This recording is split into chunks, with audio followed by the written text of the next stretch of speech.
Very good morning everyone team. Video start చేసే ముందు మీ అందరికి ఒక ఇంపార్టెంట్ పాయింట్ చెప్పాలి. యాక్చువల్‌గా బాన్‌ఫై ట్రేడర్ అన్న నేమ్ బీటీ మనీ టాక్స్ కింద చేంజ్ చేసాం బికాస్ ఆఫ్ సమ్ రీజన్స్.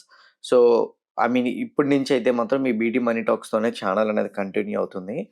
అయితే ఇంకోటి ఏంటి అనంటే ఈ ఛానల్‌లో అంటే ఐ మీన్ యథావిధిగా pre market, post market videos అనేవి వస్తూనే ఉంటాయి. సేమ్ ఛానల్ కంటిన్యూ అవుతది. పేరు మాత్రమే చేంజ్ అయిందండి. ఓకే.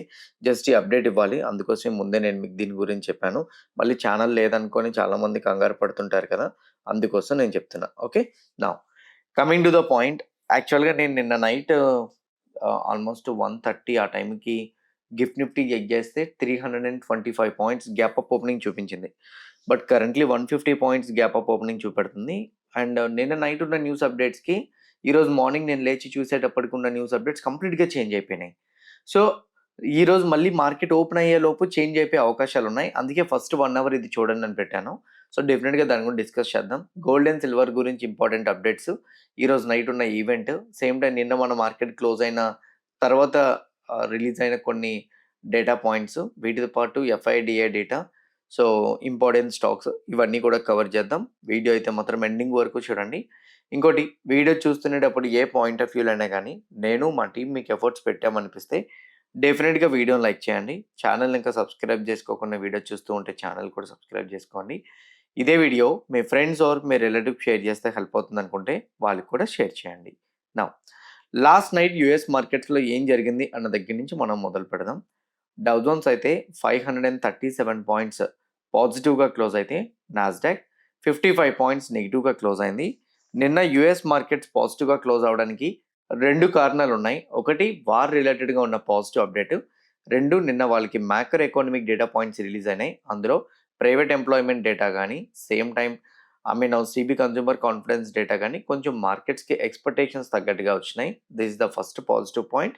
అండ్ ఇంకోటి, వార్ రిలేటెడ్‌గా వచ్చిన పాజిటివ్ అప్డేట్స్ కూడాన డౌ జోన్స్‌ని పాజిటివ్‌గా ట్రిగ్గర్ చేసేటట్టయితే మాత్రం చేసింది. On the other side Coca Cola లాంటి కంపెనీస్‌లో రిజల్ట్స్ కూడా పాజిటివ్‌గా వచ్చినాయి. అందువల్ల డౌ జోన్స్ కొంచెం హయ్యర్ సైడ్ మూవ్ అవ్వడం చూసాం. బట్ యెస్టర్‌డే మనం మాట్లాడుకున్నాం కదా! సెమీకండక్టర్ చిప్స్, ఏఐ రిలేటెడ్ స్టాక్స్‌లో కరెక్షన్ కనపడుతుందని. సో, దానివల్ల అయితే మాత్రం మనకి నాస్డాక్‌లో పెద్దగా మొమెంటం కనిపియలేదు. బట్ ఓవరాల్‌గా డౌ జోన్స్ పాజిటివ్‌గా వెళ్ళడం అనేది రెస్ట్ ఆఫ్ ద మార్కెట్స్‌కి కొంచెం బూస్టప్ అయ్యే పాయింట్ అని మనం అనుకోవచ్చు. When it comes to the European markets అన్నీ కూడా పాజిటివ్‌గానే క్లోజ్ అయినాయి. ఇవన్నీ కూడా యెస్టర్‌డే అప్డేట్స్ అనమాట. అంటే యెస్టర్‌డే మన మార్కెట్ క్లోజ్ అయింది, అది అప్డేట్స్. ఇప్పుడు రైట్ నౌ ఏషియన్ మార్కెట్స్‌ని చూస్తే Japan market 1.2% positive I mean నెగెటివ్‌లో ట్రేడ్ అవుతుంది. చైనా మార్కెట్స్ అన్నీ close to 1% negative. South Korean market 6% again crash అయింది. సో, ఓవరాల్‌గా చూసుకుంటే Asian markets present right now bleed అవుతున్నాయి. ఇండెక్స్ ఫ్యూచర్స్‌లోకి వెళ్ళి డౌ ఫ్యూచర్స్, నాస్డాక్ ఫ్యూచర్స్ చూస్తే డౌ ఫ్యూచర్స్ -32, నాస్డాక్ ఫ్యూచర్స్ ఏమో 104 పాయింట్స్ నెగెటివ్‌లో ట్రేడ్ అవుతుంది. European futures negative. ఎప్పుడైనా గుర్తుపెట్టుకోండి, ఇండెక్స్ క్లోజ్ అయిన దానికి ఎప్పుడూ రియాక్ట్ అవ్వద్దు. నేను మల్టిపుల్ టైమ్స్ చెప్పాను కదా! ఇదే బెస్ట్ ఎగ్జాంపుల్ అండి. ఎందుకంటున్నానంటే, అంటే యూజువల్‌గా వచ్చేసరికి మీకు యూఎస్ ఇండెక్స్ అనేది 130 క్లోజ్ అయిపోతది. మళ్ళీ 330కి ఇది ఓపెన్ అవుతది. ఫ్రెష్‌గా ఏదైనా కొత్త అప్డేట్స్ వచ్చినాయనుకోండి, ఇండెక్స్ క్లోజ్ అయిపోయింది కదా! ఫ్యూచర్స్ 22/5 ట్రేడ్ అవుతుంటది. రోజుకి 22 గంటలు ట్రేడ్ అవుతుంటది. 2 గంటలే ఇది క్లోజింగ్ అయ్యి ఉంటది. సో, ఫ్యూచర్స్‌కి ఎప్పుడు కూడాను మనం చూసి వెంటనే కన్ఫర్మేషన్స్ తీసుకోవచ్చు. మీరిక్కడ యూరోపియన్ ఫ్యూచర్స్ కూడా చూడండి. 12:30కి యూరోపియన్ మార్కెట్స్ ఓపెన్ అవుతాయి. కానీ యూరోపియన్ ఫ్యూచర్స్ కూడా 22/5. సో, దానివల్ల ఈ ఫ్యూచర్స్ కూడా నెగెటివ్‌లో ట్రేడ్ అవుతున్నాయి. ఏషియన్ మార్కెట్స్ ఏమో మార్నింగ్ 6కి ఓపెన్ అవుతాయి కాబట్టి అవి కూడా నెగెటివ్. అంటే నిన్న నైట్ యూఎస్ మార్కెట్స్ అన్నీ పాజిటివ్‌గా క్లోజ్ అయినా మార్నింగ్ అయ్యేసరికి అన్ని నెగెటివ్ సైడ్ టర్న్ అయిపోయినాయి.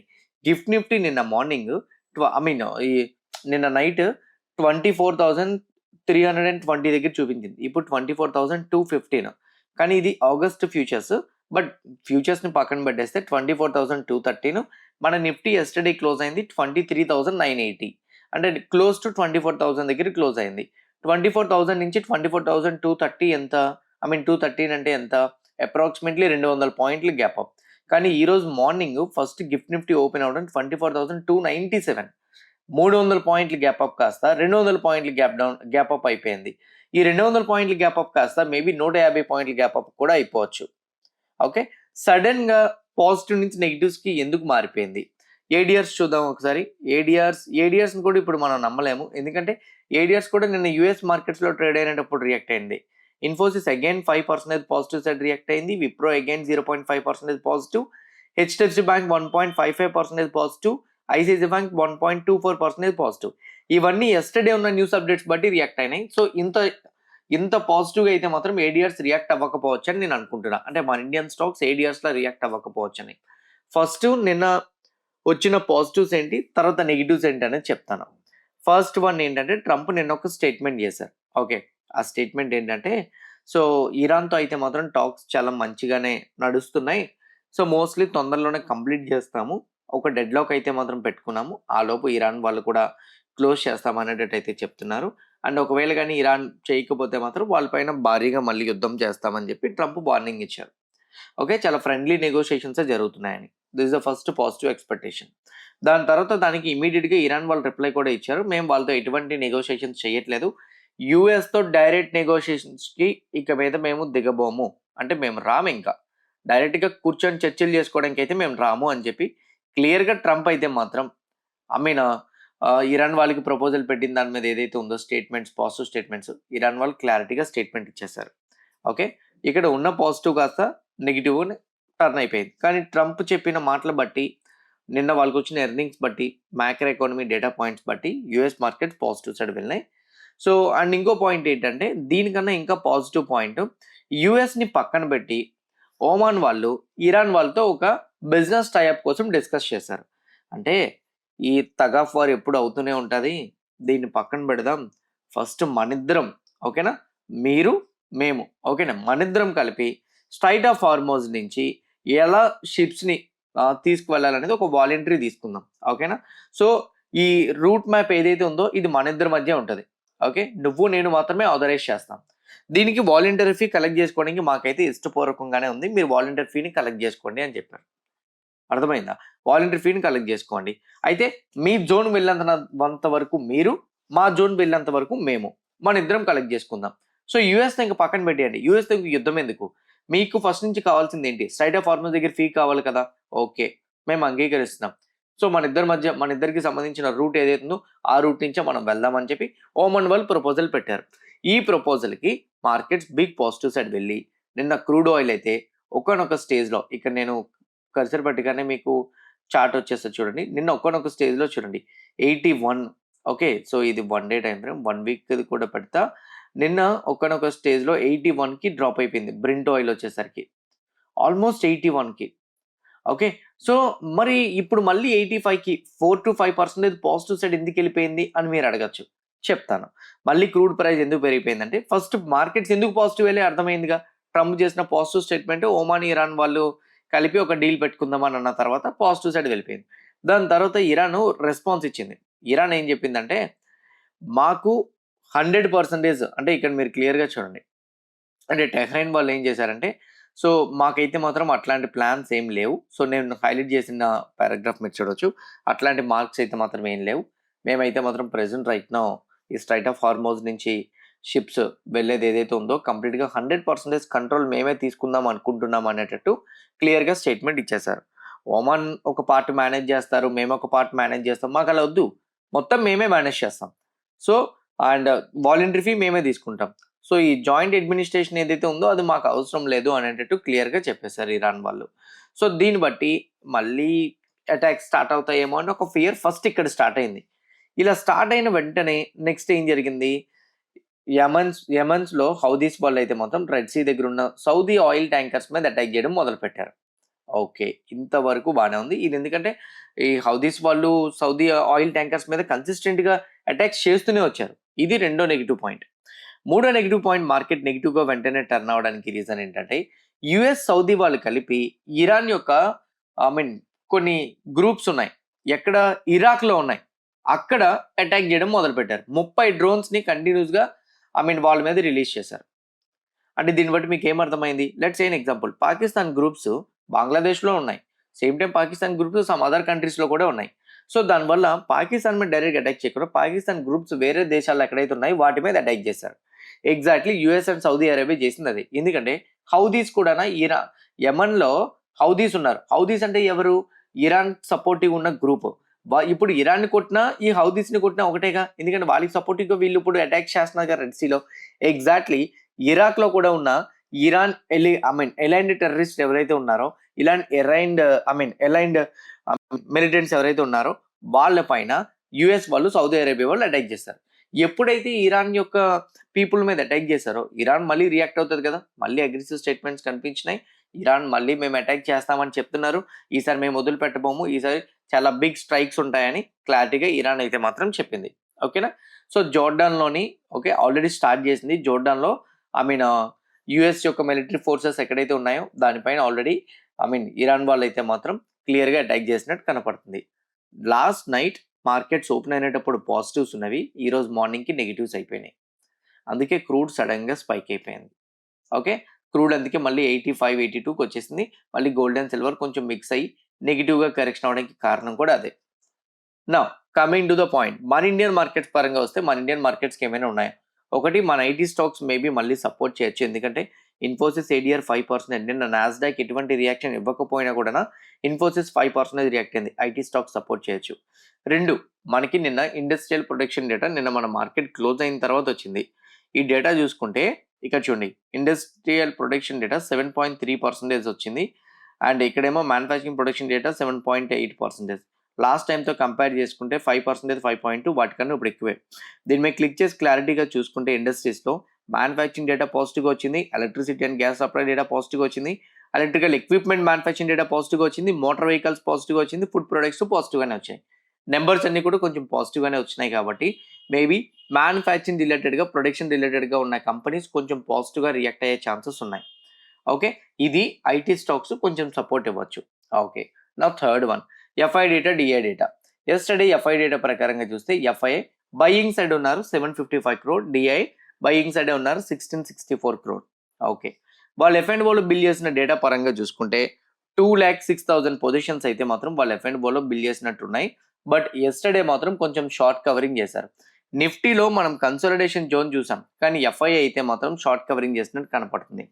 ప్రొప్రైటరీ ట్రేడర్స్ అయితే మాత్రం index options side 8,000 positions build చేశారు. ఫ్రెష్గా 37,000 పొజిషన్స్ బిల్డ్ అయినట్టు ఉన్నాయి. ఓవరాల్గా చూసుకుంటే ఎఫ్ఐఐ, ప్రొప్రైటరీ ట్రేడర్స్ ఇద్దరు కూడా మార్కెట్లో ఎక్కువగా బీరిష్ షేడ్ అయితే పొజిషన్స్ని బిల్డ్ చేసినట్టు కనిపించలే. అంటే ప్యానిక్ అవ్వాల్సిన అవసరం లేదన్నట్టు ఎఫ్ఐఐ, ప్రొప్రైటరీ ట్రేడర్స్ డేటా చూపెడుతుంది. కానీ ఇది ఎస్టర్డే మంత్లీ ఎక్స్పైరీ వల్ల కూడా జరిగి ఉండొచ్చు. సో ఈ రోజు రేపు మళ్ళీ F&O పొజిషన్స్ బిల్డ్ అయిన దాన్ని బట్టి కన్ఫర్మేషన్కి వెళ్దాం. అంతవరకు మనం కన్ఫర్మేషన్కి అయితే వెళ్ళొద్దు. ఇది నేను ఇచ్చే బెస్ట్ పాయింట్. నా coming to the other point, ఇంకో పాయింట్ నేను మీకు చెప్పాల్సింది నిఫ్టీ రిలేటెడ్గా చూసుకుంటే, ఓకే, యాజ్ పర్ నిఫ్టీ దీని ప్రకారంగా మనం మాట్లాడుకుంటే నిఫ్టీకి నా ఒపీనియన్ 23,800. ఈరోజు ఫస్ట్ 1 hour ఆగమన్నాను కదా, ఎందుకో తెలుసా? అటాక్స్ అనేది కంటిన్యూ అవుతున్నాయి కాబట్టి, క్రూడ్ ప్రైస్ స్పైక్ అవుతుంది కాబట్టి ఈరోజు ఓపెన్ అయిన గ్యాప్ అప్లో కొంచెం మళ్ళీ ప్రాఫిట్ బుకింగ్ అవ్వచ్చు. ప్రాఫిట్ బుకింగ్ అయినప్పుడు 24,000 psychological number. Okay, anything 24,000 break అవ్వకుండా గ్యాప్ అప్ ఓపెన్ అయినా కూడా పాజిటివ్ సైడే సస్టైన్ అవడానికి ప్రయత్నిస్తే మనం హయ్యర్ సైడ్ ఎక్స్పెక్ట్ చేయొచ్చు.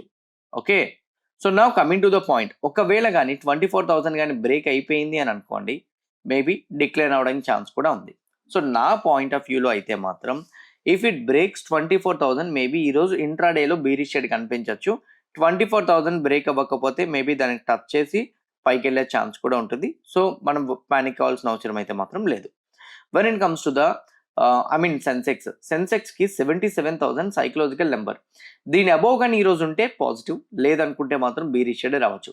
ఈరోజు సెకండ్ హాఫ్లో ట్రేడ్ని అవాయిడ్ చేయండి. నేను మళ్ళీ చెప్తున్నాను, ఎందుకంటున్నానంటే మనకి 11:30కి ఫెడ్ ఇంట్రెస్ట్ రేట్ డెసిషన్ అయితే మాత్రం ఉంది.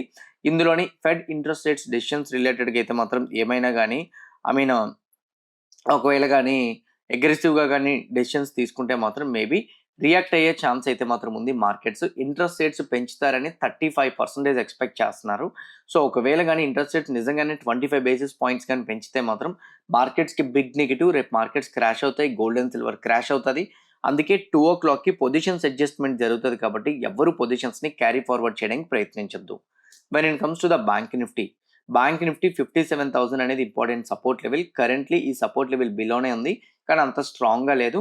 కానీ ఈరోజు ఒకవేళ కానీ ఫ్లాట్లో ఓపెన్ అయినా, గ్యాప్ అప్ ఓపెన్ అయినా 57,000 హయ్యర్ సైడ్ మొమెంటం ఇస్తే, అంటే అది బ్రేక్ చేస్తే అప్ సైడ్ కనిపించవచ్చు, లేకపోతే కన్సాలిడేషన్ విత్ బీరిష్ షేడ్ చూసే ఛాన్సెస్ అయితే మాత్రం ఉంటాయి. When it comes to the fin Nifty 26,200 బిలోనే ఉంది. బట్ 26,000 సైకలాజికల్ నెంబర్, అది ప్రొటెక్ట్ చేస్తుంది ఫిన్ నిఫ్టీని. ఎనీథింగ్ 26,000 లెవెల్ కానీ బ్రేక్ చేస్తే డౌన్ సైడ్ రావచ్చు. 26,200ని అప్ సైడ్ బ్రేక్ చేస్తే హయ్యర్ సైడ్ ఎక్స్పెక్ట్ చేయొచ్చు. ఆ రెండు బ్రేక్ అవ్వకపోతే 26,000 నుంచి 26,200 ఇన్ బిట్వీన్లో ట్రేడ్ అవ్వచ్చు. ఓవరాల్ నా వ్యూ నిన్న నైట్ ప్రకారంగా చూసుకుంటే గ్యాప్ అప్పే. ఈ రోజు కూడా గ్యాప్ అప్ ఉంది, కానీ 50% గ్యాప్ అప్ తగ్గిపోయింది. ఎనీథింగ్ ఫస్ట్ 1 అవర్లో గ్యాప్ అప్ మొత్తం కూడా డిప్ అయిపోతాయి, అంటే కరెక్షన్ అయిపోతే మాత్రం మేబీ ఎస్టర్డే క్లోజింగ్ ప్రైస్ ఏదైతే ఉందో అవి సపోర్ట్ లెవెల్స్గా కన్సిడర్ చేసుకొని మార్కెట్స్ స్వింగ్ అయితే హయ్యర్ సైడ్ ట్రేడ్స్ తీసుకోవచ్చు. ఒకవేళ కానీ ఎస్టర్డే క్లోజింగ్ ప్రైజెస్ కానీ బ్రేక్ డౌన్ అయితే మాత్రం మేబీ ఈరోజు ఇంట్రాడేలో బీరిష్ షేడ్ మొమెంటం చూడడానికి ఛాన్సెస్ అయితే ఉన్నాయి. కానీ ఈరోజు బోత్ రౌండ్ ఆఫ్ మూవ్స్ చూస్తారు, అంటే down side and up side. దాన్నే మనం వి షేప్ రికవరీ కానీ లేకపోతే ఏ షేప్ రికవరీస్ కానీ మనం అంటుంటాం. ఎందుకు రెండు పక్కల మూమెంటం కనబడుతుంది అంటున్నానంటే మిక్స్డ్ న్యూస్ అప్డేట్స్ ఉన్నాయి కాబట్టి. ఓకే, నైట్ ఈవెంట్ కూడా ఉంది కాబట్టి పొజిషన్స్ని క్యారీ ఫార్వర్డ్ చేయొద్దు.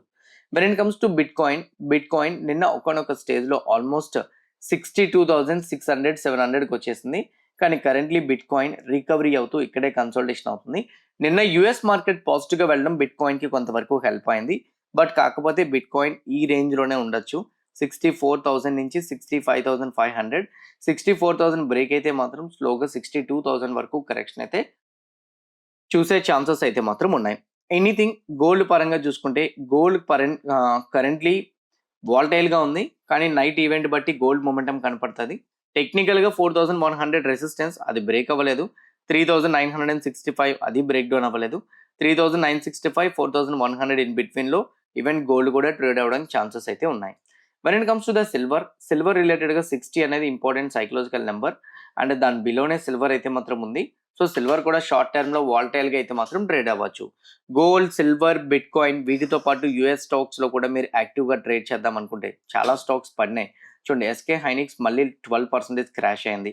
అడ్వాన్స్డ్ మైక్రో డివైజెస్ కూడా మనకి డ్రాప్ అయినాయి. ఇలాంటి బెస్ట్ టెక్ రిలేటెడ్ స్టాక్స్లో వస్తున్న ఫాల్ ఏదైతే ఉందో ఆ ఫాల్లో మీరు ఆపర్చునిటీగా తీసుకోవాలనుకుంటే మాత్రం డెఫినెట్గా మీరు కింద నేను పింక్ చేసి పెట్టిన delta exchange referral link click చేసి అకౌంట్ ఓపెన్ చేసుకోండి. అకౌంట్ ఓపెన్ చేసుకుంటే మీకైతే మాత్రం వీటన్నిటిలో ఫాలో అవుతున్నప్పుడు ఆపర్చునిటీగా ట్రేడ్ చేసుకోవడానికి ఛాన్స్ ఉంటుంది. చాలా స్టాక్స్ వరకు డ్రాప్ అయినాయి కాబట్టి డిస్కౌంట్లో ఉన్నాయి. సో వీటితో పాటు గోల్డ్ అండ్ సిల్వర్ ఒకవేళ కానీ నైట్ క్రాష్ అయినా కూడా 11:30కి మన మార్కెట్స్ ట్రేడ్ అవ్వవు కాబట్టి వీటిలో 24/7 ఉంటుంది కాబట్టి గోల్డ్ అండ్ సిల్వర్ని మీరు ప్రైస్ని లైవ్లో అప్డేట్ చేసుకోవచ్చు. సో దానివల్ల మీరు పొజిషన్స్ కూడా రిస్క్ లేకుండా హోల్డ్ చేసుకునేటట్టు అయితే మాత్రం ఉంటుంది. ఇది మేజర్గా ఉన్న పాయింట్స్ అయితే. Now when it comes to the important stocks, కొన్ని కంపెనీస్ ఎర్నింగ్స్ వచ్చినాయి, వాటి గురించి మాట్లాడదాం. విఎస్టీ ఇండస్ట్రీస్ నెంబర్స్ అన్నీ కూడా డబల్ డిజిట్తో నెగిటివ్ సైడ్ వచ్చినాయి. మేబీ ఇది నెగిటివ్గా ట్రిగ్గర్ చేసే ఛాన్స్ ఉంటుంది. డీసీఎం శ్రీరామ్ యొక్క నెంబర్స్ అయితే మాత్రం న్యూట్రల్గా వచ్చినాయి. మార్జిన్స్ అయితే మాత్రం నెట్ ప్రాఫిట్ బాగా జంప్ అయింది. బట్ కాకపోతే రెవెన్యూ కానీ ఎబిటా కానీ పెద్దగా మొమెంటం ఇవ్వలేదు. ఈ నెట్ ప్రాఫిట్లో అదర్ ఇన్కమ్ వల్ల ఎంత జంప్ వస్తే స్టాక్ రియాక్ట్ అవ్వకపోవచ్చు. ఎల్ఎన్టీ నెంబర్స్ వచ్చినాయి. ఎల్ఎన్టీలో నెట్ ప్రాఫిట్ 14% పెరిగితే రెవెన్యూ 6.7 పెరిగింది. బట్ మార్జిన్స్లో కొంచెం ప్రెజర్ అయితే మాత్రం ఉంది. ఆర్డర్ బుక్ మాత్రం 7.79 lakh crore చాలా మంచిగానే వచ్చింది. ఆర్డర్స్ ఇన్ఫ్లో అయితే మాత్రం 14% పెరిగింది, which is an positive. But ఎలా రియాక్ట్ అవుతుంది అనేది మనం చూడాలి, ఎందుకంటే వార్ రిలేటెడ్గా మళ్ళీ అటాక్స్ స్టార్ట్ అయినాయి కాబట్టి. ఆన్ ద అదర్ సైడ్ ఈరోజు ఉన్న ఎర్నింగ్స్ చూడండి. ఏసీఎంఈ సోలార్ హోల్డింగ్, అదాని ఇంట్, అదాని పోర్ట్స్, ఏషియన్ పెయింట్స్, ఇలా కొన్ని కంపెనీస్ ఉన్నాయి. హెచ్ఆర్ మోటార్స్ అని. సో ఈ కంపెనీస్లో ఎవరైనా పొజిషన్స్ని క్యారీ ఫార్వర్డ్ చేసే వాళ్ళు ఉంటే కొంచెం కాషియస్గా ఉండండి. ఎందుకంటే ఎర్నింగ్స్ రిలేటెడ్గా మేబీ స్టాక్ ఎటైనా రియాక్ట్ అవ్వడానికి ఛాన్స్ అయితే మాత్రం ఉంది. On the other side bank నిఫ్టీని ఇంపాక్ట్ చేసే న్యూస్ అప్డేట్స్ అయితే మాత్రం ఇంకేం లేవు. ఏమైనా ఉంటే డెఫినెట్గా ఈవినింగ్ పోస్ట్ మార్కెట్ అనాలిసిస్లో కవర్ చేస్తాను. Rest of the news updates మీకు డిస్ప్లే అవుతున్నాయని నేను అనుకుంటున్నాను. ఎవ్రీథింగ్ మనం కవర్ చేసింది మీకు హెల్ప్ అయింది అని అనుకుంటే మాత్రం డెఫినెట్గా వీడియోని లైక్ చేయండి. ఛానల్ ఇంకా సబ్స్క్రైబ్ చేసుకోకుండా వీడియో చూస్తూ ఉంటే ఛానల్ కూడా సబ్స్క్రైబ్ చేసుకోండి. ఇదే వీడియో మీ ఫ్రెండ్స్ ఆర్ మీ రిలేటివ్ షేర్ చేస్తే హెల్ప్ అవుతుంది అనుకుంటే వాళ్ళు కూడా షేర్ చేయండి. See you all today evening at 5 p.m. in post market analysis. All the best everyone. Bye bye.